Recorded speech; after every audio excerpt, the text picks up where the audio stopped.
antes que me olvide. Aí, se queres passar depois o roster Já para te mim também. passei também, já te he passado. Ah, por isso que eu admiti aí, Pablo.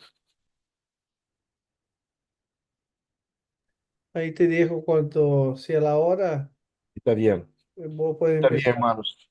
Vamos a ¿Vale? esperar un ratito solo nomás, a la hora unos 2, 3 minutos después de las 19, 5 minutos nomás y ya empezamos.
Bueno, mis hermanos, es tiempo entonces, hasta para que nosotros no nos retrasemos tanto. Y respecto a ustedes que ya lograron llegar a la hora, empiezo la clase hoy. Hay que acordar que nosotros estamos en un módulo, en una clase sobre evangelismo y misión. Yo había pasado para ustedes hasta la clase de número 6, los principios bíblicos acerca de la misión. Yo le dije que era impossível que nós tratemos sobre as estratégias missioneras sem falar sobre os fundamentos e os conceitos bíblicos acerca da missão da igreja. E então, há 2 semanas, nós hemos visto, eu saltei na classe, era uma classe de número 9, e as estratégias missioneiras em um local, em tempos de secularismo, hemos visto isto. Hoje regressamos, retrocedemos um pouco mais. Estou em la classe de número 7, que são as estratégias evangelísticas de los apóstolos. Então, já entramos em uma sequência. Vou fazer uma sequência de estratégias missioneiras a partir da história da missão da igreja. A partir de Jesus e tras nosso Senhor. Então, nós já tivemos a expansão da igreja e a tarefa missioneira, começando com os apóstolos. Bueno, les comento que os apóstolos receberam da parte de nosso Senhor uma grande comissão, uma tarefa de predicar a palavra, anunciarle a la gente o evangelho del reino, notificando a la gente acerca de Jesucristo, predicando a palavra de maneira que a gente pudiera arrepentir-se e convertir-se a nosso Senhor. Ou seja, ellos recibieron una responsabilidad, una comisión, una orden dada por Dios. Mira que no era una sugerencia, eso era una orden dada por nuestro Señor. Ahora, si tú vas a desarrollar una orden, es imprescindible, como cualquier cosa en nuestra vida, que vamos a hacer, que nosotros lo hagamos con estrategias. Estrategias que sean bíblicas, por supuesto, fundamentadas dentro das escrituras sagradas, sin embargo, con estrategias. Esta expansão da igreja cristiana, depois da grande comissão, ha sido uma expansão com estratégias. Por nunca vas a hacer uma tarefa missioneira, evangelística ou lo que sea, sem ter uma boa estratégia. Sobre a grande comissão, vamos ver. Eu já te invito para que abramos a Bíblia e já vamos começar com as escrituras sagradas nesta noite. Marcos, capítulo de número 16. Já te invito. É um dos dois textos da Grande Comissão. O outro é Mateus, capítulo de número 28. E acá nós temos em Marcos, capítulo de número 16. E este de Marcos, capítulo de número 16, vai ter um sentido mais profundo à medida que eu empiece a desarrollar a classe de hoje. Marcos, capítulo de número 16, versículo de número 14, hasta el versículo de número 18. Andrés, de Uruguai, tenés aí, hermano? Por favor, te pido que haga a leitura. Sí, 16, 14 al 18. Assim mesmo, hermano, por favor. Bien. Finalmente se apareció a los 11 mismos, estando ellos sentados a la mesa, y les reprochó su incredulidad y dureza de corazón, porque no habían creído los que le habían visto resucitado. Y les dijo: id por todo el mundo y predicad el evangelio a toda criatura. El que creyere y fuere bautizado será salvo, mas el que no creyere será condenado. Y estas señales seguirán a los que creen. En mi nombre echarán fuera demonios, hablarán nuevas lenguas, tomarán en las manos serpientes, y si bebieren cosa mortífera no les hará daño. Sobre los enfermos pondrán sus manos y sanarán. Muito bem, hermanos. Aí nós temos já uma descrição muito clara de uma comissão dada por nosso Senhor. Finalmente, o Senhor ressuscitado. Eu sempre les digo, uma das motivações de los apóstolos era saber que Jesus vivo está. Vos nunca vas a morrer por uma mentira, ou não vas a estar hasta o final se for uma mentira. Todos estes acá morreram porque creiam que era uma verdade e sabiam de isso, como nós que não hemos visto a Cristo ressuscitado, pero lo sabemos bem por la fé que Cristo ressuscitado está.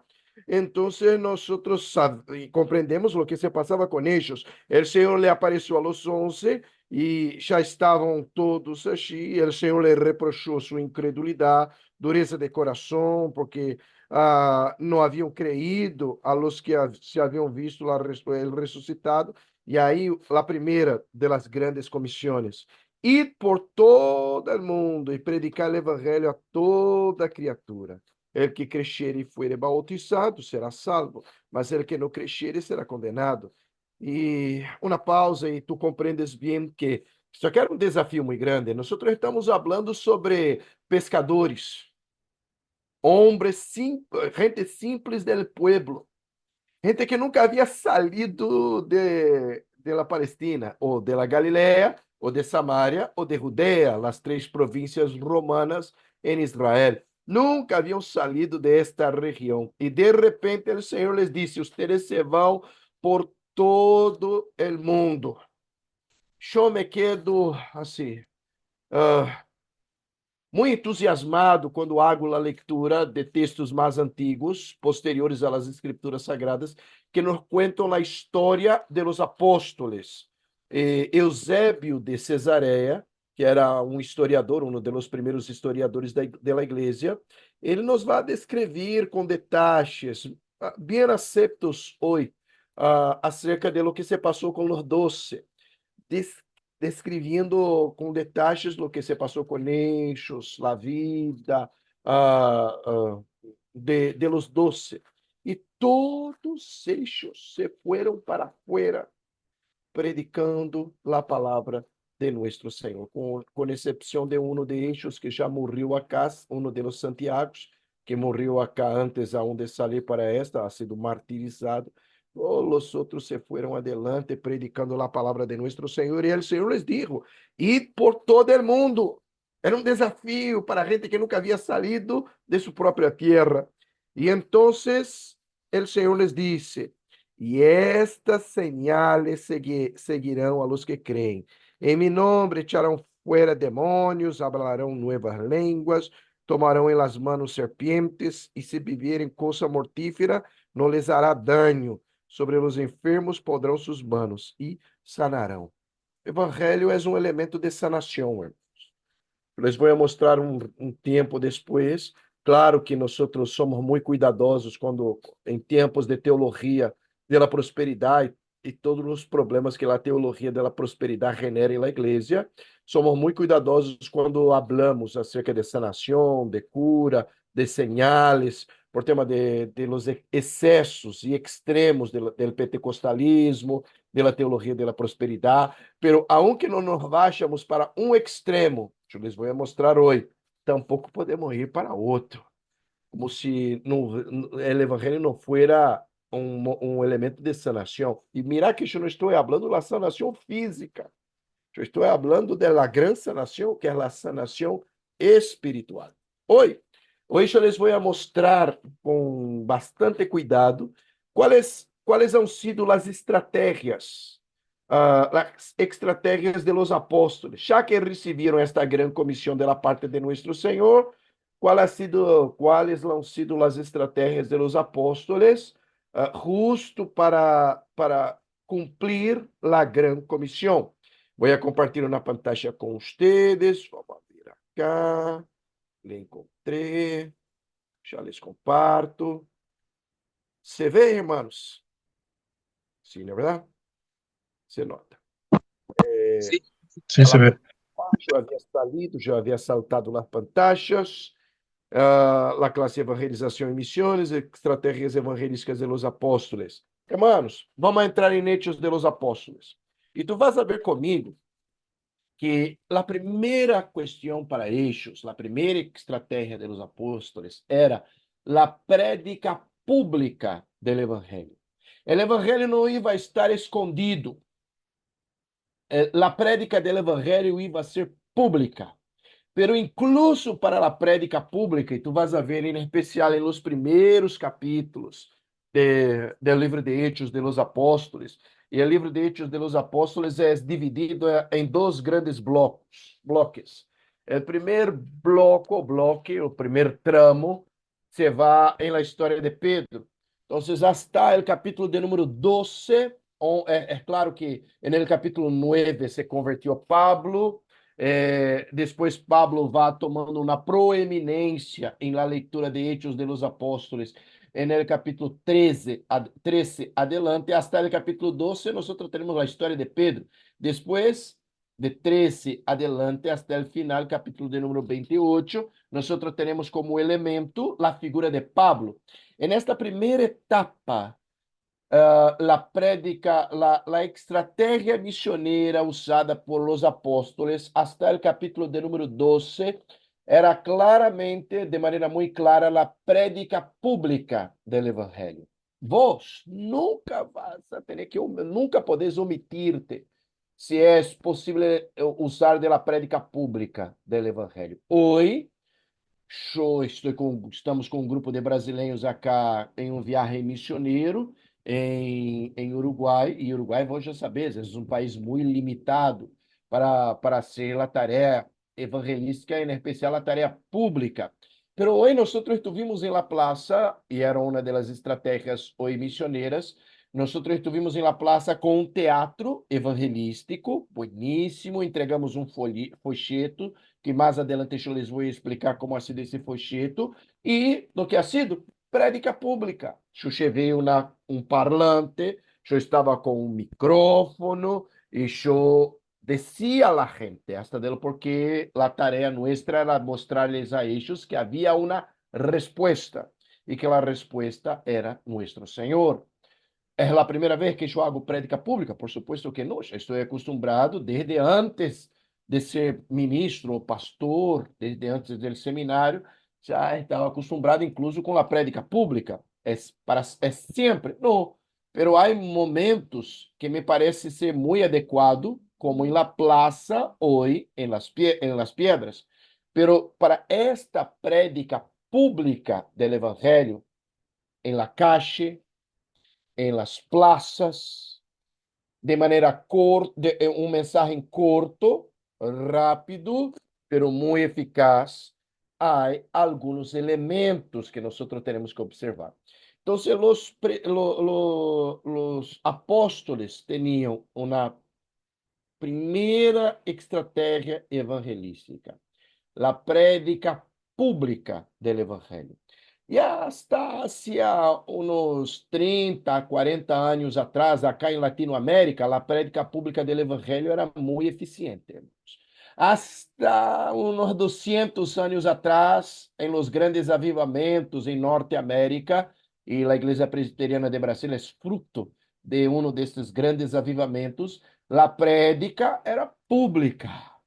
Aí vamos a ter Jonathan Edwards e outros mais reformados como nós, com uma prédica pública do Evangelho, donde tu estás de maneira pública predicando o Evangelho. Vamos ver, dentro de Hechos de los Apóstoles, eu les vou mostrar que três coisas estavam dentro desta estratégia, três marcas em la prédica pública do Evangelho por parte de los apóstoles. Eu te dije que essa era uma estratégia missioneira de los apóstoles, a prédica pública, e, de hecho, três características, três marcas. Abre tu Bíblia comigo em Hechos de los Apóstoles, capítulo de número 2. E entremos em la primeira marca. E mira que são três marcas. Las três, já les adelanto, fundamentos bíblicos, coragem e denuedo, e señales e prodígios. Eram três marcas que estavam presentes em la prédica pública do Evangelho. Fundamento bíblico para nós outros, ok? Les vou explicar, pero nos parece tranquilo. Vou señalar el coraje e el denuedo como uma marca essencial quando vamos a predicar de maneira pública o Evangelho.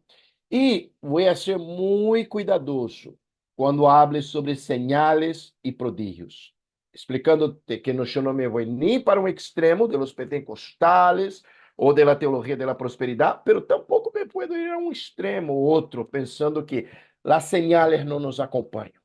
Espérame, me explico com calma depois. Pero entremos, Hechos de los Apóstoles, capítulo de número 2, versículo 14, hasta o versículo de número 18. Pensar cá comigo, irmãos, que Pedro estava em seu discurso evangelístico,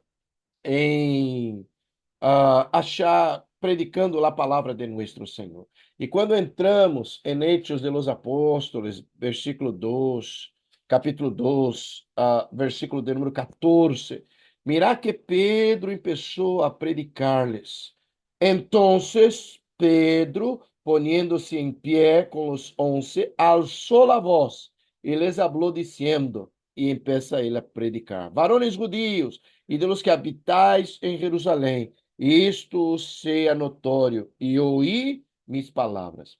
E aí vos tenéis um discurso teológico muito bem fundamentado em las escrituras sagradas, del versículo de número 14, adelante, hasta el 28, eu marquei acá 18, vou corrigir, el versículo de número 28, nós temos um perfeito discurso evangelístico da parte de Pedro, fundamentos bíblicos sólidos dentro das Escrituras Sagradas, nada afuera das Escrituras Sagradas. Ou seja, se eu vou predicar de maneira pública o Evangelho, não vai ser para entretener a la gente.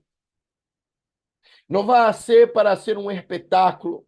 Aunque eu venha com uma maneira de comunicar-me distinta, quizá, de la maneira como me comunico, la homilética que eu vou usar adentro da igreja, quizás seja distinta de la homilética, la maneira com que eu me comunique afuera de la igreja, em la plaza ou de maneira pública, predicando o evangelho, assim, de maneira pública, que não é um ambiente religioso, assim eu não vou entretener a gente.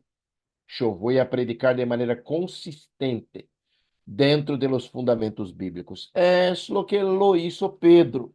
O discurso de Pedro acá, a prédica de Pedro, del versículo 14 até o versículo de número 28, é uma prédica bíblica, muito consistente dentro das escrituras sagradas. E mais adelante ele permanece predicando a palavra, e até o versículo de número 36. Mais adelante. E no versículo de número 36, o que nos diz a Bíblia é que ele finaliza esta boa prédica com buenos fundamentos bíblicos, com uma invitação. Sepa, pois, certíssimo toda a casa de Israel, que a este Jesus, a quem vosotros crucificasteis, Deus le ha hecho Senhor e Cristo. Ou seja, bíblico, consistente, dentro das Escrituras. E era uma prédica pública, alçando a voz de maneira pública delante da gente. Lo que choveu também, virá que eu disse que há 3 pontos que estão sempre juntos. Fundamentos bíblicos, coragem de nuevo e las señales de la parte de nuestro Senhor. Coragem e de nuevo. Hacía 50 dias antes, Pedro estava denegando a Jesus 3 vezes. 50 dias depois, cheio do Espírito Santo, cheio de coragem e de nuevo, Pedro estava predicando a palavra para uma multitud, de maneira pública. 50 dias antes, escondido, denegando Jesus 3 vezes. 50 dias depois, de maneira pública, alçando a voz à gente, predicando cheio de coragem e de nuevo.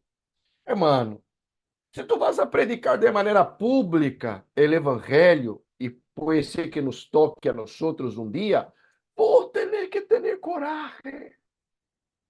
De nuevo, não te podes quedar com medo, dando-te pena ou avergonçado, porque tu vas falar das coisas de nosso Senhor. Se é pública a prédica, vou ter que ter coragem. De nuevo, como eu te dije hoje, eu hice uma prédica pública em la Plaza Central de las Piedras. Eu tenho que ter, há que ter coragem em meu coração. Não é meu país. Eu hablo espanhol, pero quizá não domine tanto o idioma como eu domino meu idioma. Se for em português, seria muito mais fácil para mim. Pero há que ter coragem de nuevo para predicar a palavra de nosso Senhor, incluso de maneira pública. Isso é essencial. A ver, continuemos a história, hermanos. Capítulo de número 4. A Bíblia nos diz que Pedro e Juan haviam sido arrestados por tema da prédica da palavra de nosso Senhor, e depois de haver sido arrestados, na igreja han sido liberados depois, e a igreja começou a orar para que quizá não se perdera entre eles el denuedo para predicar a palavra de nosso Senhor. Mientras aún estavam arrestados, mira el denuedo, el coraje de ellos. Versículo de número 19 e versículo de número 20. Arsenio, estás aí comigo, irmão? Eu te pido que abra tu Bíblia aí e pueda ler, por favor. 19 e 20 do capítulo 4. Capítulo 4. Así mismo, hermano. Mas Pedro y Juan respondieron, diciendo, juzgad si es justo delante de Dios obedecer a vosotros antes que a Dios, porque no podemos dejar de decir lo que hemos visto y oído. Lo que es esto, hermanos, coraje. Tú estás delante de autoridades que te pueden matar, que te pueden echar en la cárcel. Y lo que había entre ellos, coraje, denuedo. No se puede predicar la palabra de manera pública o hacer cualquier cosa con estrategia misionera o evangelística que no sea con coraje y denuedo. Estavam como uma estratégia. A estratégia desta gente era predicar de maneira pública o evangelho. Esta é a primeira estratégia desarrollada por la igreja. E en esto, mira que tinham coragem. Arsenio, el 29.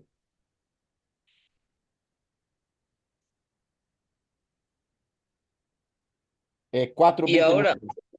mira su amenaza y concede a tus siervos que con todos de nuevo hablen tu palabra. Assim mesmo, llenos de denuedo, hablando la palabra de nuestro Señor. Era la oración de la iglesia, Señor, que no se pierda entre nosotros el coraje y el denuedo para predicar la palabra. ¿Cuántas veces nos escondemos, nos sentimos trancados, travados, porque nos falta el coraje, el denuedo para predicar la palabra de esta manera? Fundamentos bíblicos, coraje y denuedo, pero yo les había dicho las señales que, por supuesto, iban a acompañar la iglesia. Versículo de número 30. ¿Cómo está también, Arsenio? Para que tú completes la lectura. Versículo 30. Mientras extiende tu mano para que se hagan sanidades y señales y prodigios mediante el nombre de tu santo Hijo Jesús. Hermanos, ha sido um momento espetacular na história. Han sido poucos os momentos espetaculares da história, de grandes momentos de cura, sanação. Nós hemos visto maravilhados os tempos de Elias e Eliseu, e eram momentos sorprendentes de la mano e del poder de Deus, e era uma señal para o pueblo. E acá nós temos um momento ímpar em la história, sorprendente na história bíblica.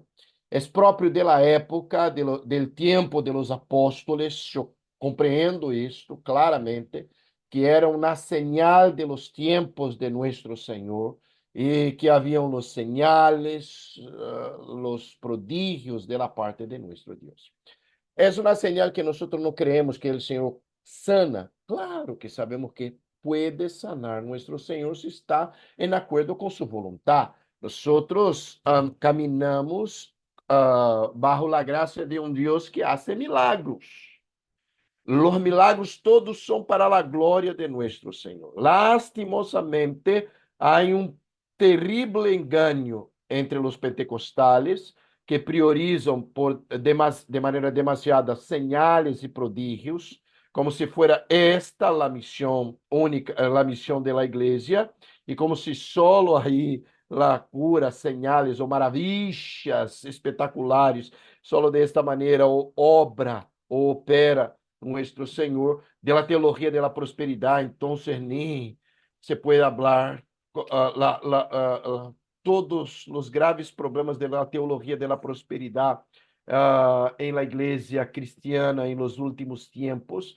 Agora, há que pensar também que eu não me vou a outro extremo.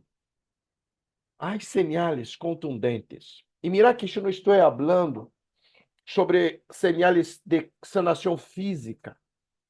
O grande señal de la bendição de nuestro Senhor que nos acompanhariam, e señales e prodígios, a sanação espiritual, la obra redentora de la parte de nuestro Senhor que está sobre nosotros, que vino sobre nosotros por los méritos de nuestro Senhor. Essa é uma señal poderosa em nossa prédica pública do Evangelho, de que de repente, como uma señal de Deus, os elegidos de nuestro Senhor são impactados poderosamente por la palavra de nuestro Senhor. Te voy a decir, Hoy, cuando estábamos allá, gente que se acercaba.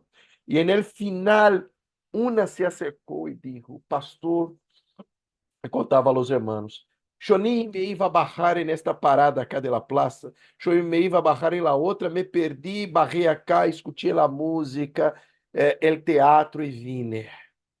Increíble. Se acercó hasta donde estábamos. En el final le predicamos la palabra, estuvimos orando por ella, tomamos su contacto, por supuesto. Ahora, para mí es una señal espectacular de que de repente una mujer, y no ha sido una coincidencia, sino nuestro Señor llevando a esta mujer hasta allí, en aquel momento, para escuchar y dar una prédica pública del Evangelio. Fundamentos bíblicos, coragem, denuedo, señales, prodígios. Adelante. Capítulo 5, versículo 12. E aí teremos mais. Pablo, te pido, hermano, el versículo 12, por favor. Del 12 al 16, pastor.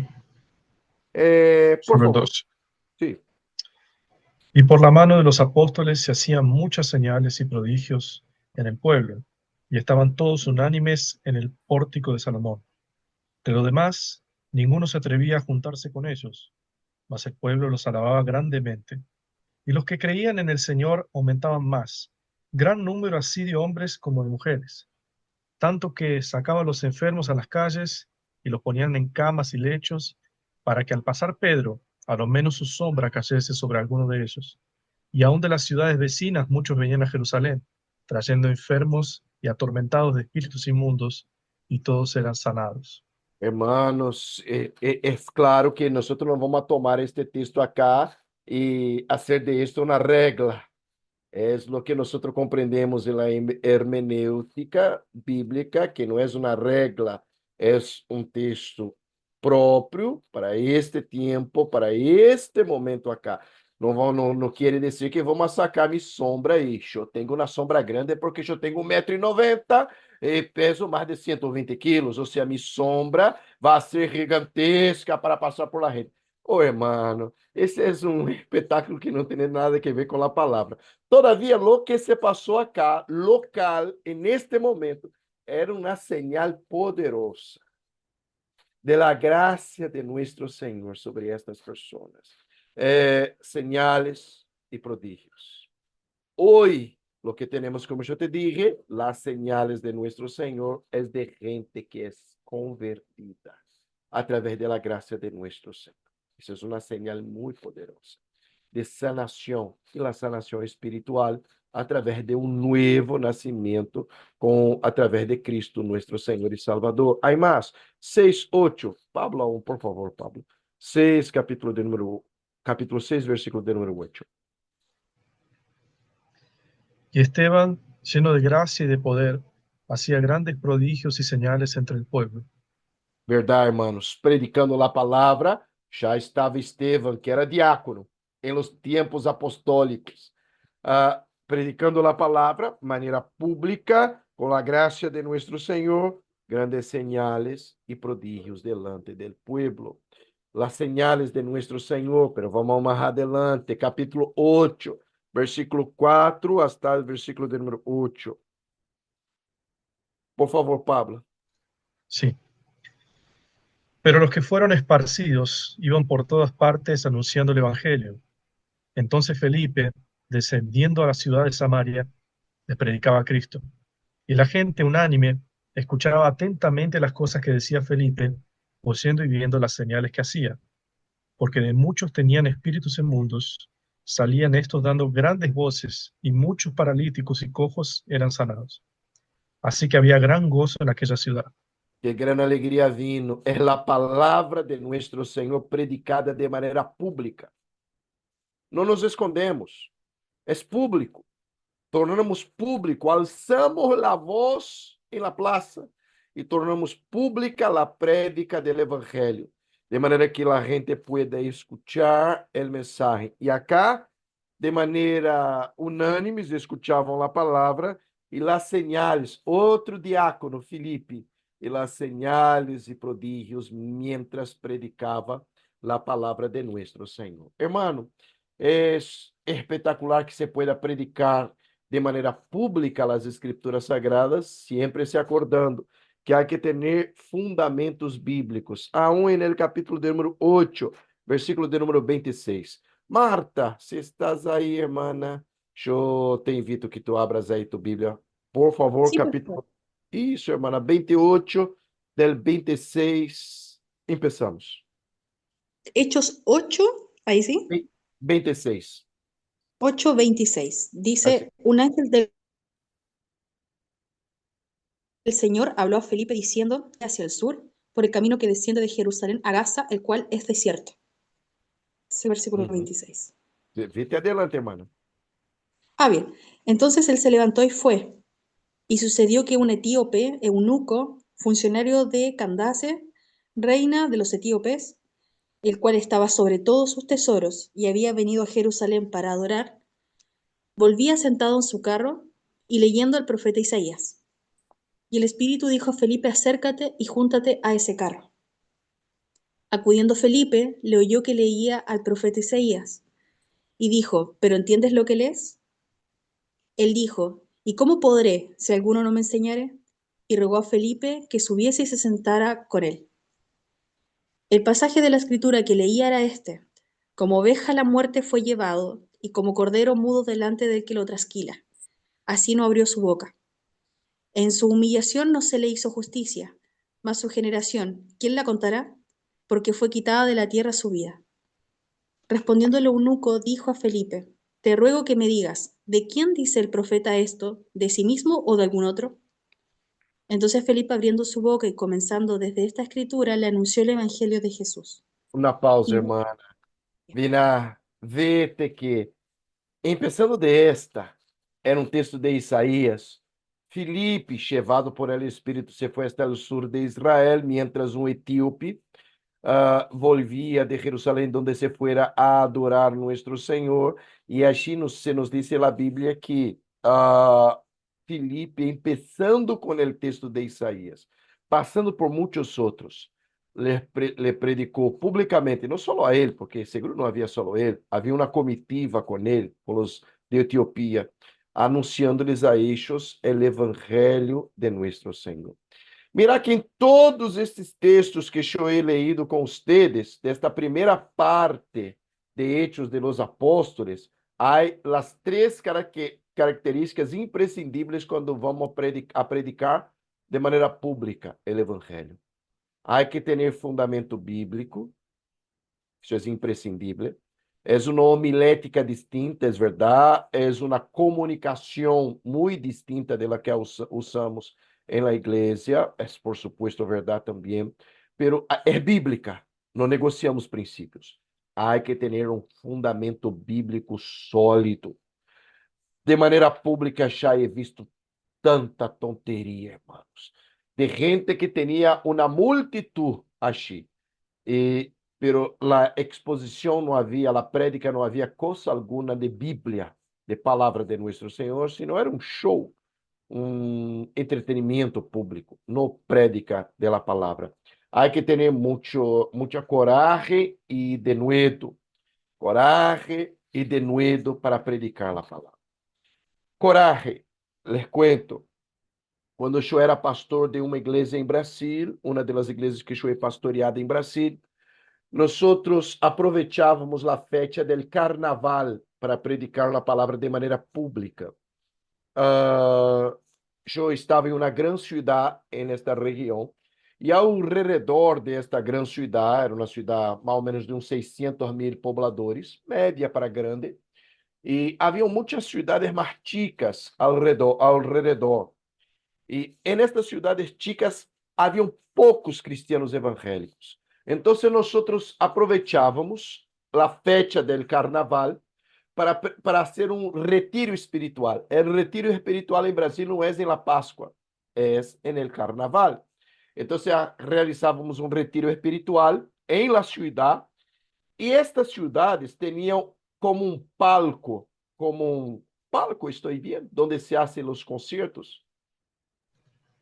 Sí, sí, sí. E palco. Está bien. Havia uma classe de palco grande, com sonido. A la noche havia o concierto del carnaval por toda a madrugada. Durante o dia estava cerrado. Então, o que eu les propuse, hermanos, nós estaremos en el carnaval, em nossa cidade, vamos a pedir a la municipalidade para usarmos o palco del carnaval para ser de maneira lúdica, de maneira criativa, a prédica do evangelho. Não me vas a crer, mano. Pero por 3 anos, quase, por lo menos 3 anos, nós nos íamos em uma cidade específica, onde hoje há uma igreja presbiteriana que surgiu destes eventos evangelísticos em el carnaval, e a la noche se hacía el carnaval, como se hace em Brasil, uma loucura, um quilombo, irmãos. Pero durante o dia, nós predicávamos a palavra. Lo que era necessário, coragem. Me vas a dizer, pastor, vos sos louco, tomavas o palco del carnaval, el micrófono, subia arriba e predicava a palavra, irmão. Pero lo que é isso? De nuevo, coragem, todas as vezes que eu tenho que falar de maneira pública, lo que seja, donde seja, hay que llenarnos de um coragem que viene de la parte del Espírito Santo de nuestro Senhor. Porque eu sou muito corajudo? Por supuesto que não. É o Espírito Santo llenando nosso coração e dando-nos este coragem e este denuedo para predicar a palavra. E as señales. Gente convertida, sanada através da graça de nosso Senhor. Então, são 3 características que eram muito marcantes em la prédica pública do Evangelho, achar em los primeiros tempos em la igreja cristiana. Uma pausa até acá, estamos bem? Dudas? Alguma dúvida hasta acá? Complemento? Pastor, Sí, hermano, por favor. yo tenía una duda al respecto porque he escuchado muchas iglesias presbiterianas como que reniegan de esta evangelización pública y se la como delegan a los pentecostales, esas cosas no las hacemos. Y yo he visto como que hay una contradicción en esto porque lo vemos claramente en la Biblia que se hace. Entonces, ¿hay algunas diferencias o de perspectivas en la fe reformada respecto a esto? Não, hermano, sabes o que é? Eu penso assim, desta maneira, dentro das escrituras sagradas. Não é minha primeira estratégia, não é minha estratégia principal em los dias de hoje, eu te confesso, não é a prédica pública, não é minha estratégia principal. Poderia ser há uns anos atrás, incluso na igreja presbiteriana, porque todos meus pastores presbiterianos predicavam de maneira pública, em la plaza. Eram cidades chicas do interior, e isso era uma costumbre, incluso entre nós outros presbiterianos. Em los primeiros tempos, em la igreja presbiteriana de Brasil, a prédica muitas vezes era pública, em las plazas, ou se alquilava o salão de um hotel, e estamos falando no siglo XIX, ou pública, e isso se passava muito, à medida que, em especial em los tempos, em los 50, 60, quando a capital de Brasil saiu de Rio e se foi para Brasília, quando se construiu Brasília, muitíssimas cidades surgiram nesta região de Brasil. A gente se foi para esta região. E então, à medida que estas cidades se abriam, nossa igreja, a igreja presbiteriana, teve um cuidado um pouco inferior a outras igrejas que têm sido muito mais vigorosas nisto, como a Bautista e a Assembleia de Deus, pero em plantar igrejas nestas rutas, nas rutas novas que se abriam, em meio da floresta, em meio da nada, e em todas estas haviam missioneiros, ou brasileiros ou estadunidenses. Eu já he leído muitos livros, porque a mim me encanta a biografia de missioneiros, me encanta. Então, você já he leído muitos livros desses missioneiros que estiveram em Brasília nesta época, todos eixos, presbiterianos, calvinistas como nós outros, e usavam da prédica pública. Agora, pensamos mais atrás, Jonathan Edwards era um calvinista como nós outros, mais que nós outros. Y su prédica era pública. La misma cosa se pasó 100 años antes en los Estados Unidos. 100 años antes de Brasil, los Estados Unidos tenían una marcha para el oeste. Nosotros tardamos 100 años en Brasil para marchar para el oeste de Brasil. Los Estados Unidos, 100 años antes, la marcha era para el oeste. Y en estos grandes acampamentos de gente que se marchaba para otros lados, la prédica de los grandes hombres de Dios, todas eran públicas. Y todos ellos eran calvinistas, como nosotros, presbiterianos y calvinistas. O sea, no es de hecho mi primera opción. Yo tengo otras opciones de estrategias evangelísticas misioneras. Pero si se pasa, y si yo veo que es una oportunidad que tenemos, oportunidades no se desperdiciam. Então, aunque sea pública a la prédica, aproveitamos como ha sido hoy. Era um teatro em la plaza, público.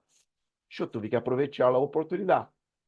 Bíblica, com coragem, denuedo, e las señales de nuestro Senhor que nos acompanham.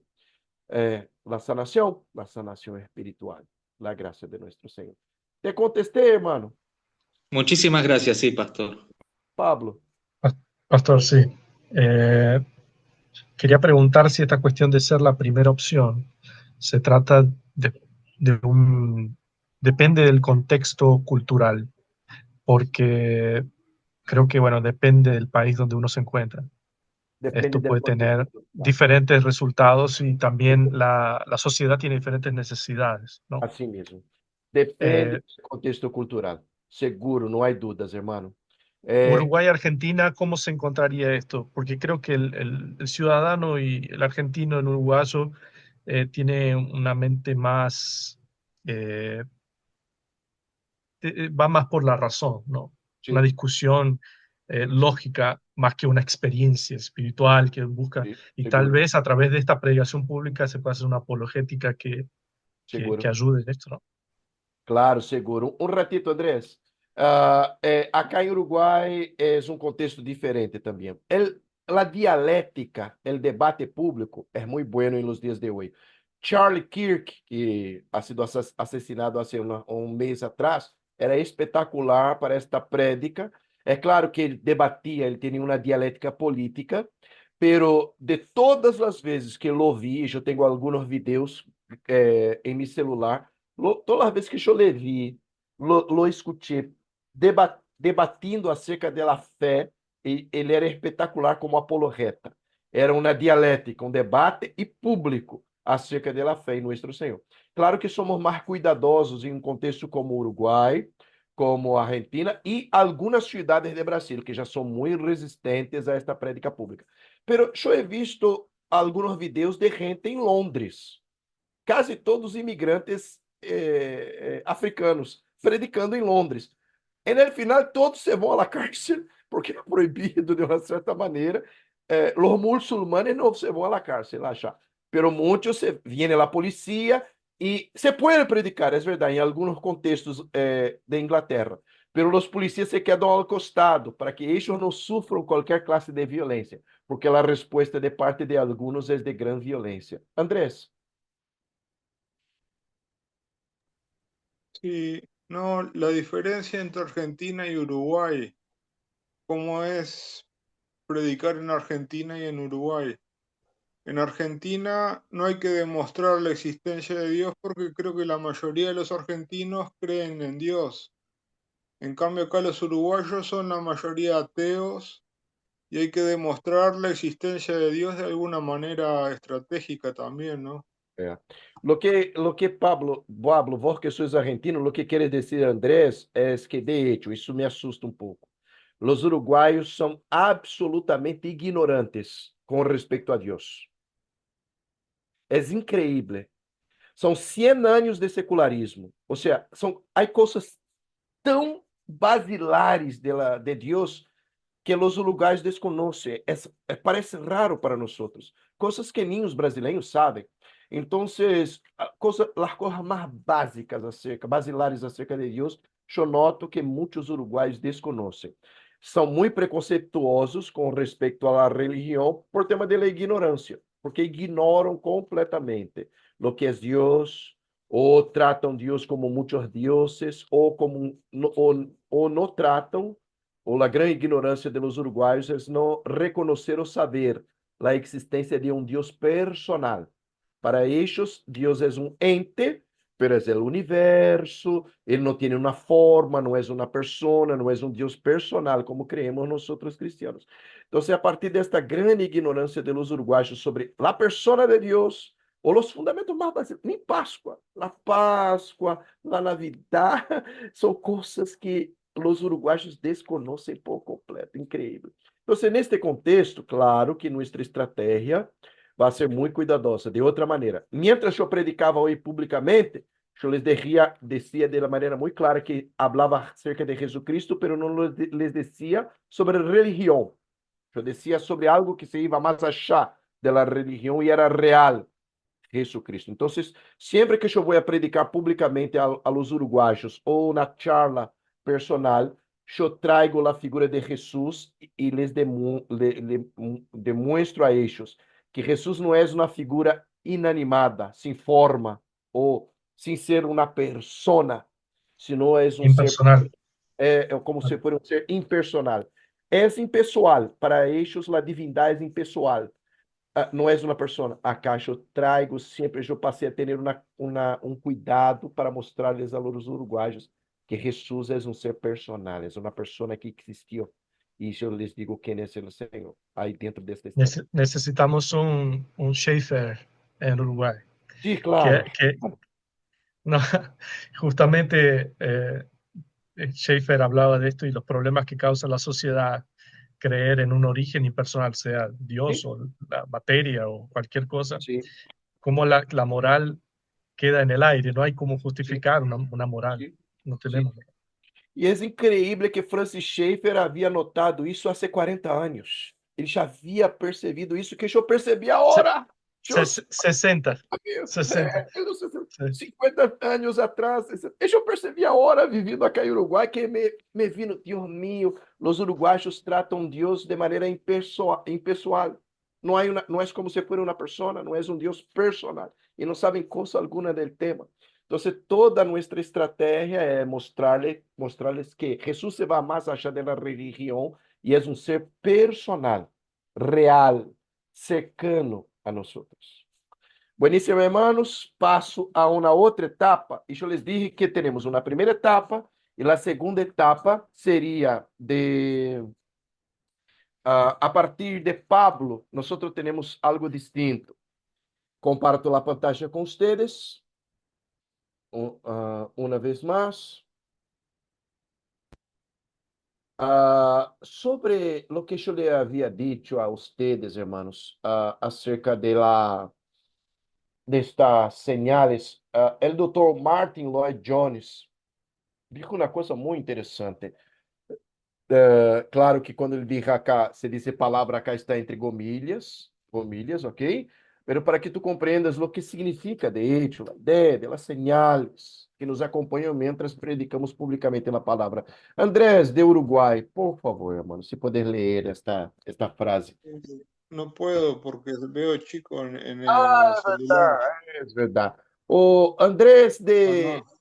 Andrés, el otro Andrés, que es argentino, casado con Marta. Andrés, ¿vos sos argentino o Marta, que es argentina? Vivimos en Argentina, mi esposa es de Chile, nos casamos el verdad. año pasado. Ella es chilena, es verdad. Entonces, Andrés, que es argentino. Por favor, Andrés. A ver. Sí. Dice, algunos solo enfatizan la palabra, son los intelectuales. Dicen, nada importa excepto la palabra. Dedican su tiempo a leer y estudiar y se convierten en autoridades en teología y doctrina. El resultado es que se enorgullecen de su gran conocimiento y pueden ganarse la admiración de quienes se les unen. Pero esto no es más que una pequeña sociedad de admiración mutua. Nadie se convierte, nadie se convence de pecado. Cabezas alborradas de conocimiento y comprensión, inútiles. Es de hecho una palabra muy dura, hermanos, pero espérame, mira que está entre gomichas acá, ele quer decir acerca da doutrina. alguns que só buscam uma cátedra doutrinária. E vós já saber que eu não estou em contra da teologia e da doutrina, porém contra. Eu sei que lo que nos leva a evangelizar é nossa ortodoxia teológica. Evangelizamos porque somos muito ortodoxos em nossa teologia, e nossa teologia nos leva a evangelizar. O que Dr. Martin Lloyd Jones nos está a dizer é que nosso objetivo não é que nós tengamos só uma teologia que vai llenar nossa cabeça, sim exercitarmos em la prática lo que nós temos de conhecimento acerca da teologia bíblica. A continuação, e aí chegamos a uma continuação no texto bíblico, e tu vas a ver com Pablo adelante, depois da conversão de Pablo, há indícios acá de Pedro também. Nós o que temos é já uma prédica direcionada a grupos específicos. Porque hasta entonces eles estavam predicando de maneira pública a judíos. E agora, depois da persecução, a igreja se foi para outros lados. E eles estavam agora com uma prédica direcionada a grupos específicos. Isto é uma estratégia missioneira, evangelística. Eu puedo, incluso também, se me é possível, direcionar a prédica a alguns grupos específicos. A ver, Hechos capítulo de número 10. En Hechos capítulo de número 10, nós temos uma prédica direcionada a um grupo específico, gente que era simpática ao evangelho de nosso Senhor. Havia em Cesareia um homem chamado Cornélio, centurião de la companhia chamada de La Italiana, piadoso e temeroso de Deus com toda a sua casa, e que hacía muitas limosnas al pueblo e orava a Deus sempre. Este vio claramente em uma visão, como a la hora, este viu claramente em uma visão, como a la hora novena del dia, que um ángel de Deus entrava onde estava e lhe dizia Cornélio, e mirando-lhe fijamente, atemorizado, dijo, que é, Senhor? E dijo, tus orações e tus limosnas han subido para a memória delante de Deus. Envia, pues, ahora hombres a Jope e haz venir a Simón, el que tiene por sobrenome Pedro. Ou seja, este Cornélio acá era um simpatizante de la religião, era um homem piadoso, militar, centurião de la companhia chamada La Italiana, e estando aqui em Israel, muitos de estes gentiles eram muito tomados por la religião, el culto a Deus em Jerusalém, e se quedavam muito simpatizantes do evangelho. En el templo havia um átrio, um pátio externo para os gentiles. Gentiles não entravam adentro del templo, sino se quedavam afuera em um pátio externo. E havia muitos de ellos em las sinagogas, en el templo, que eram homens muito piadosos e temerosos a Deus, não só ele, como toda sua casa. De repente, passou a conhecer a Deus estando em sua tarefa militar como centurião romano, simpático ao evangelho. Nós vamos encontrar muitíssima gente assim, irmão. Em 25, quase 30 anos de ministério, eu he visto muita gente assim, simpática ao evangelho. E eu lhes predicava a palavra. Te cuento donde? Maridos de mulheres que se iam à igreja. Havia muitíssimos. Todos, eu me quedava amigo de todos eles. Eram muito simpáticos ao evangelho. Haviam vezes que veniam à igreja, me invitavam para comer em sua casa, eu me ia, falávamos que quedavam confiados em falar de futebol comigo, e estávamos assim comendo, charlando. Ou seja, eu aproveitava a oportunidade, porque era uma classe de gente simpática ao evangelho. Não são crentes, não são convertidos, pero escutam o evangelho e são simpáticos ao evangelho de nosso Senhor. são atraídos por lo que é Jesus e por lo que é o Evangelho. Conhecem muito pouco do Evangelho ou de Cristo, como tal qual acá Cornélio, que não havia escutado aún de maneira clara acerca de Cristo, senão que estava allí influenciado por la cultura religiosa de los judíos. Todavia, era uma pessoa simpática ao Evangelho. Já se foi Pedro, era todo um tema, porque Cornélio era grego e Pedro entrou dentro da casa de Cornélio. Houve todo um problema depois da igreja cristiana de los primeiros tempos, pero Pedro se foi a predicar o Evangelho a um grupo específico, gente simpática ao Evangelho. Continuemos. Hechos 11, los vecinos, versículo 19 y versículo 20. Hechos 11, versículo 19 y versículo 20. Pablo, por favor, hermano. Hechos 11, 19 y 20. Sí. Tengo acá. Ahora bien, los que habían sido esparcidos a causa de la persecución que hubo con motivo de Esteban, pasaron hasta Fenicia, Chipre y Antioquía, no hablando a nadie la palabra, sino solo a los judíos. Pero había entre ellos unos varones de Chipre y de Cirene, los cuales, cuando entraron en Antioquía, hablaron también a los griegos, anunciando el evangelio del Señor Jesús. Sí. Los vecinos. Ellos chegaram a Antioquia, eram prófagos, refugiados em la ciudad por tema da persecução, e assim começaram a falar del evangelho de nosso Senhor a seus vecinos. Como não, hermano? Se eu tenho vecinos, se eu peço a ter amistad com eles, o que eu vou fazer é falar de Cristo a eles, falarles acerca de Jesus e predicarles o evangelho. Acá me encanta em Uruguai porque todos se chamam vecinos. Que tal vecino? Que tal vecino? Eu passo acá por la caixa em Las Piedras e já, olá vecino, e o vecino de acá, vecino de achá, e eles se quedam muito contentes porque têm um vecino brasileiro. Olá vecino, olá vecino. Que puxou? Para predicar o evangelho. É um grupo específico. Mis vecinos, como acá no texto bíblico, se foram a predicar o evangelho a los simpáticos ao evangelho, a los vecinos. Mira, é uma prédica direcionada a grupos específicos. Hay más, transculturales, Hechos 13, del 1 hasta el 3.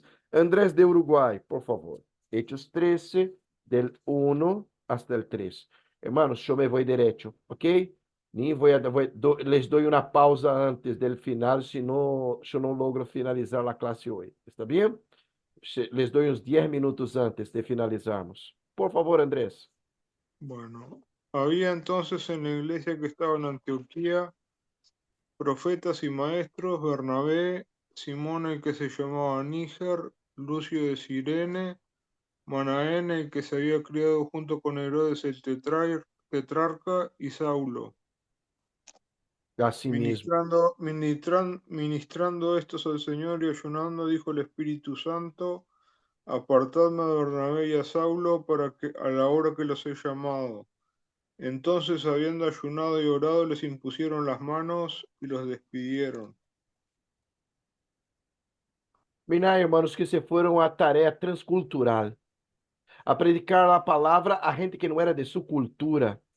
E mirar que oportunidade nós estamos tendo em Brasil, em Argentina, em Uruguai, em Paraguai também, gente de outra cultura. Semana passada eu estive na Argentina para um pequeno viagem com minha senhora por tema de nosso aniversário de 30 anos, e eu notei que todos os choferes de Uber eram venezuelanos. Toda a vez que tomamos o Uber, os choferes eram venezuelanos, gente que já estava assim há 7, 8 anos na Argentina.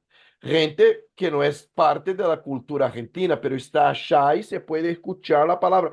Vos não vas a ter que sair de tu país para predicar o evangelho a gente de outra cultura. Há haitianos, há venezuelanos, há cubanos. Em Argentina há muitos peruanos, bolivianos, há muitos bolivianos em Brasília e peruanos. A igreja presbiteriana, a missão, nossa missão, começou em São Paulo, capital, na cidade de São Paulo, uma igreja presbiteriana hispânica. É solo com peruanos e bolivianos, a grande maioria bolivianos. Quizás eles não tinham a oportunidade ou não iam ter a oportunidade de escutar o evangelho achar em Bolívia, estão escutando em Brasil. O líder de nossa missão está em uma plantação de uma igreja, em uma favela, onde há gente de Congo, África, há gente de Bolívia, há gente de Peru, em São Paulo. Ou seja, é uma tarefa transcultural, é um grupo específico em que se está predicando a palavra de nosso Senhor. Judíos em la sinagoga, Hechos 14, versículo del 1 adelante, Hechos 14, versículo de número 1. Arsênio, por favor, hermano. Aconteció en Iconio que entraron juntos en la sinagoga de los judíos y hablaron de tal manera que creyó una gran multitud de judíos y asimismo de griegos. Amém. Hasta acá, hermano. Esta era uma grande estratégia de Pablo. Grupos específicos, judios, em las sinagogas. Separava um tempo e, de hecho, sempre, quase sempre, quando Pablo começava a plantar uma igreja, ele ia para um núcleo base em la sinagoga, predicando a los suyos, a los judíos. E era um grupo específico, judios e prosélitos, ou seja, gentiles piadosos, predicando assim entre eixos a palavra de nosso Senhor. Simpáticos ao evangelho, vecinos transculturales, judíos em las sinagogas, pero hay más. Hechos 16. Permanezcamos em las escrituras sagradas. Vete adelante. Marta, por favor, hermana. Hechos 16, 11 hasta el 15. Dice, zarpando pues de Troas, vinimos con un rumbo directo a Samotracia y el día siguiente a Nápoles y de allí a Filipos, que es la primera ciudad de la provincia de Macedonia y una colonia, y estuvimos en aquella ciudad algunos días. Y un día de reposo salimos fuera de la puerta junto al río, donde solía hacerse la oración, y sentándonos, hablamos a las mujeres que se habían reunido. Entonces una mujer llamada Lidia, vendedora de púrpura, de la ciudad de Tiatira, que adoraba a Dios, estaba oyendo, y el Señor abrió el corazón de ella para que estuviese atenta a lo que Pablo decía. Y cuando fue bautizada y su familia, nos rogó diciendo, si habéis juzgado que yo sea fiel al Señor, entrad en mi casa y posad, y nos obligó a quedarnos. Essa sim. Hasta cá, hermana. E mirar cá comigo, pensar cá comigo. Já não era uma sinagoga, era um grupo religioso. Acá se disse que era um grupo de mulheres em um local de oração. Pero que classe de local de oração existe? Não sabemos. Que religião era? Tampouco sabemos. O que se nota é que Pablo aproveitou a oportunidade porque mirava que era um grupo, e era um grupo muito específico. Eram mulheres. Mulheres em la orilla de um rio, com um grupo religioso, que não sabemos detalhes de como eram este grupo, e em la ausência de uma sinagoga em Filipos, Pablo aproveitou este grupo específico para predicar a palavra de nosso Senhor a este grupo específico. Era um grupo religioso ajeno, de mulheres aún, muito específico. Adelante, Hechos 19. E aí temos Andrés, marido de Marta, por favor. Hechos 19, 16 hasta el 18. Sería el 17, Hechos 17, ¿no? É verdade, me equivoquei, 17, por favor. Y mientras Pablo los esperaba en Atenas, su espíritu se enardecía dentro de él viendo la ciudad dada a la idolatría. Así que disputaba en la sinagoga con los judíos y piadosos, y en la plaza cada día con los que concurrían. Y algunos filósofos de los epicúreos y de los estoicos disputaban con él. Y unos decían, ¿qué quiere decir este palabrero? Y otros, parece que es predicador de dioses extraños, porque les predica a Jesús y la resurrección. Hermano, eram os filósofos. Pablo estava debatendo com os filósofos em praça pública, em la sinagoga e em la praça pública também. predicava em la sinagoga, versículo de número 17, pero às vezes se iba predicar de maneira pública, debatir com os filósofos que se quedavam a achar em praça pública, dois grupos distintos, os estoicos e os epicureus. Os estoicos aún têm uma influência muito grande em toda a Europa. Os europeus são muito estoicos, hasta hoje. É a maneira de los europeus, não os latinos, pero los germânicos são todos muito estoicos. É a classe de filosofia que está hasta hoje entre eixos, como parte da cultura de eixos. E mira que Pablo discutia com eixos. Era um círculo específico de pessoas, filósofos. E estes filósofos aún le levaram a Pablo hasta el Areópago, para que achar Pablo estivesse predicando a palavra de nosso Senhor.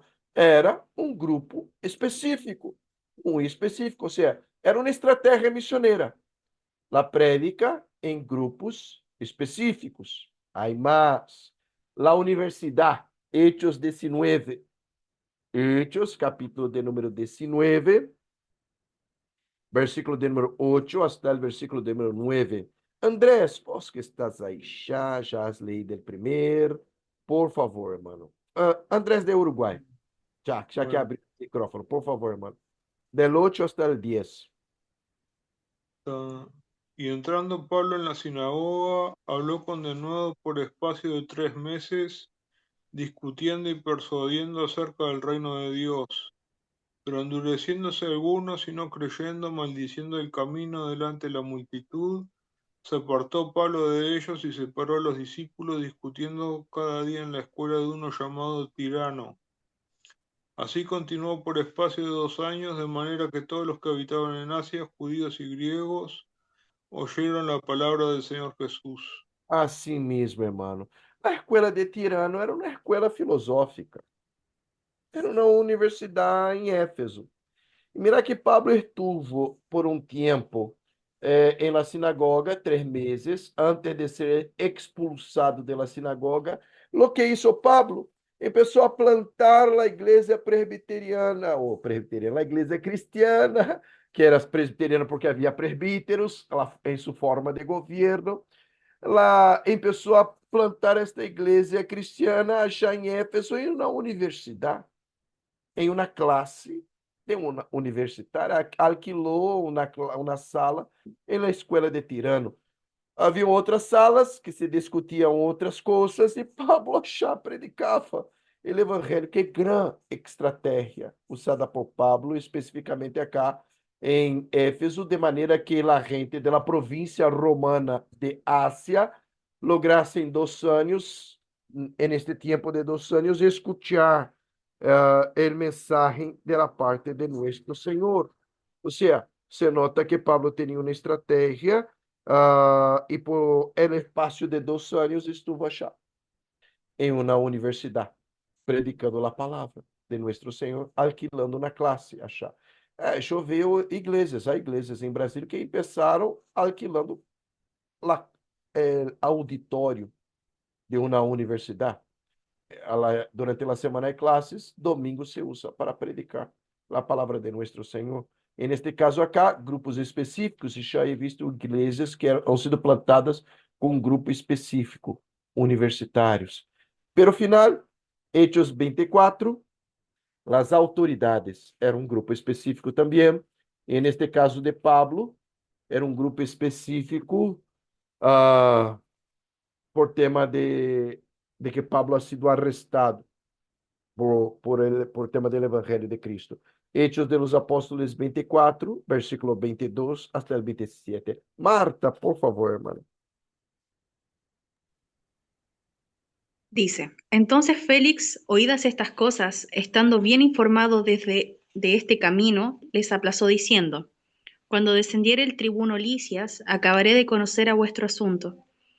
Y mandó al centurión que se custodiase a Pablo, pero que se le concediese alguna libertad y que no impidiese a ninguno de los suyos servirle o venir a él. Algunos días después, viniendo Félix con Drusila, su mujer, que era judía, llamó a Pablo y le oyó acerca de la fe en Jesucristo. Pero al disertar Sí, hermano, puedes continuar. Está Ah, buenísimo. bien. Pero al disertar Pablo acerca de la justicia, del dominio propio y del juicio venidero, Félix se espantó y dijo, ahora vete, pero cuando tenga oportunidad te llamaré. Esperaba también con esto que Pablo le diera dinero para que le soltase, por lo cual muchas veces lo hacía venir y hablaba con él. Pero al cabo de 2 años recibió Félix por sucesor a Porcio Festo, y queriendo Félix congraciarse con los judíos, dejó preso a Pablo. 2 anos. E Pablo, sempre que tinha uma oportunidade, predicava às autoridades.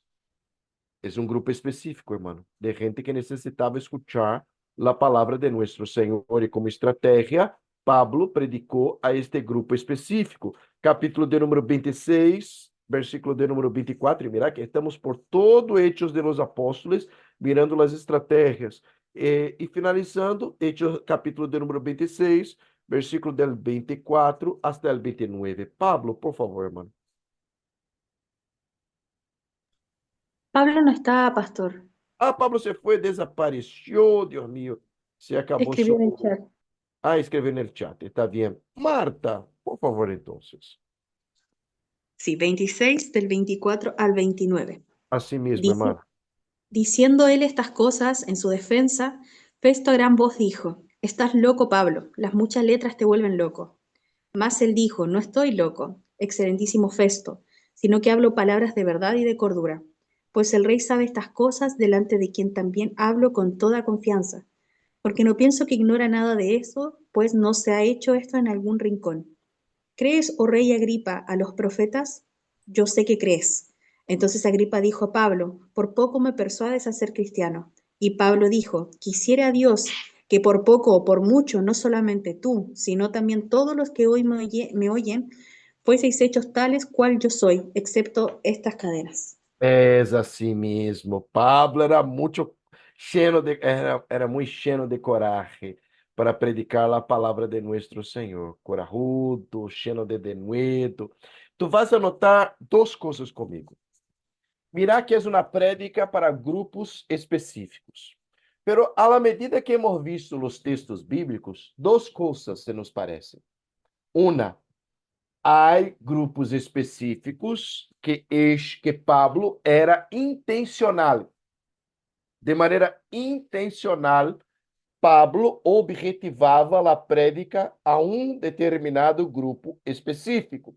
Se nota com os vecinos, com os transculturales, com os judíos, que Pablo era, e Pablo e os outros cristianos han sido intencionales, tuvieron a intenção de predicar a estes grupos específicos. De uma outra maneira, se nota que para outros, em outras situações, a coisa não era intencional, era de repente uma oportunidade. Era uma oportunidade que não se desperdiciou. Simpáticos ao Evangelho, era uma oportunidade dada por nosso Senhor a Pedro para predicar a Cornélio. Um grupo religioso ajeno, Pablo, de repente chegando a Filipo, não havia lá o grupo intencional de Pablo, que eram os judíos. Pablo se fijou em um grupo de mulheres com uma religião ajena, e eram mulheres, ou seja, não ha sido intencional, mas surgiu a oportunidade em Éfeso, a oportunidade em la universidade, e por supuesto não ha sido intencional de la parte de Pablo, las autoridades, en este punto. Todavía se vino uma oportunidade e Pablo aproveitou a oportunidade para predicar a um grupo específico das autoridades. Ou seja, as duas coisas. Estando acá em Las Piedras para plantar uma igreja, Cristina, minha esposa, está aproveitando a oportunidade de maneira intencional em um grupo específico. São mulheres que ou vão ou já se hicieron uma cirurgia bariátrica ou vão a ser uma cirurgia bariátrica. É um grupo de autoajuda dentro do hospital. Hoje, estas mulheres brasileiras que estavam conosco, se foi com Cristina hasta este grupo para entregar-lhes a ellas de maneira intencional um regalo que nós le preparamos acá em nossa igreja del Dia del Outubro Rosa. Então, aproveitamos a ocasião e vamos a entregar-lhes um regalo. Era um regalo, pero com uma intenção, predicar a palavra. Cristina se foi com este grupo de mulheres. Cristina leu um texto e as mulheres brasileiras se foram e entregaram este regalo a elas. Ou seja, o que é isto? Intencional e é um grupo específico. Este. Já he sido pastor em igrejas em cidades onde nós temos a evangelização de um grupo específico. Les cuento.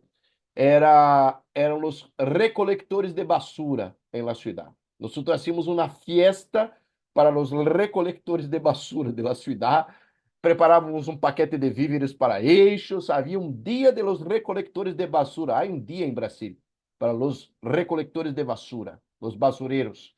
E hacíamos um culto em la igreja, uma fiesta em la igreja e evangelizávamos a este grupo específico. É uma evangelização de um grupo específico. Eu estou mirando acá os bombeiros que estão cerca de minha casa. É um grupo específico. Eles têm um linguagem próprio, quase como uma tribo. Quero orando, quizá, acercar-me a eles também para predicar o evangelho. Mirar que isso é bíblico também. Seja de maneira intencional, ou seja como uma oportunidade, como estratégia, se pode predicar a grupos específicos. ¿Cuál es la ventaja de isso, hermanos? Já é um grupo cerrado, com costumbres, com um linguagem próprio, em que se pode falar com eles de maneira específica acerca de Cristo, com um linguagem próprio também. Ou seja, hoje, então, eu lhe mostrei duas maneiras, duas estratégias de los apóstolos. Claro que há mais, pero as outras eu vou deixar para mais adelante. O discipulado, que se vai mais adelante, eu les vou mostrar sobre o discipulado mais adelante.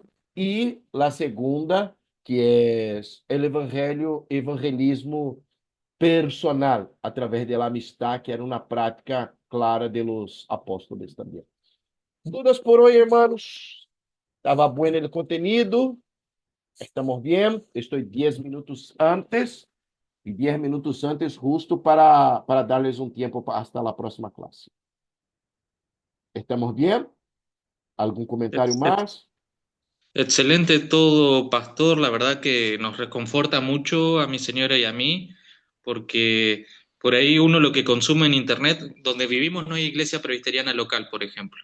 Y lo que uno consume en internet suele ser más de tendencia más fundamentalista, que suelen ser más cerrados en estas cosas.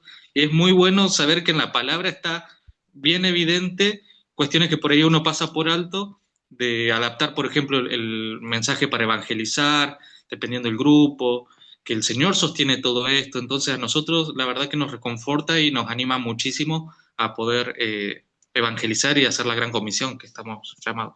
Así mismo, Andrés. Es el mismo mensaje, la misma palabra, el mismo fundamento bíblico, sin negociar los principios de la palabra, jamás, pero com uma comunicação clara para grupos específicos, é possível, e é a mesma palavra, e neste caso, de maneira pública, sempre com fundamentos bíblicos, coragem de nuevo, sabendo que o Senhor está conosco, em la prédica da palavra. Assim, para a próxima semana, eu les vou mostrar o que se passou depois de los apóstolos e como ha sido a estratégia misionera de los que vinieron después de los apóstolos, ¿ok? Maurício, hermano, em uns minutos te entrego a classe. Vamos a orar? Sí. Por favor, Maurício.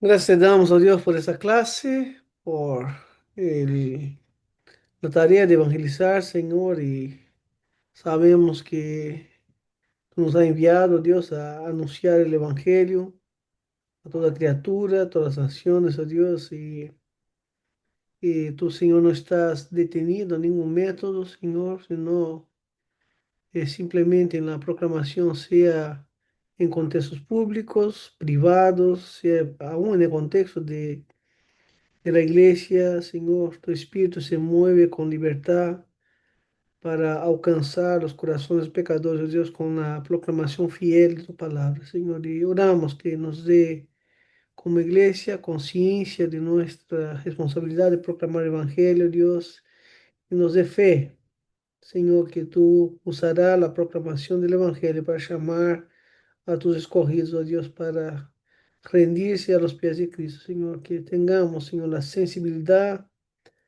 la guía de tu Espíritu Santo, Dios, para anunciar el Evangelio con denuedo, Señor, sea cual sea el contexto que tú, Señor, nos guíe, Señor, y sin temor de lo que nos pueda pasar, de lo que nos pueden hacer los hombres, Señor, que sigamos, a Dios, la dirección de tu Espíritu, Señor, y seamos obedientes al mandato que nos ha dado. Así oramos, pedimos tu bendición sobre nosotros en nombre de Jesús. Amén. Gracias, hermanos. Nos vemos Nos en la... vemos en un rato. Bendiciones. Gracias, Mauricio. Chao. Chao.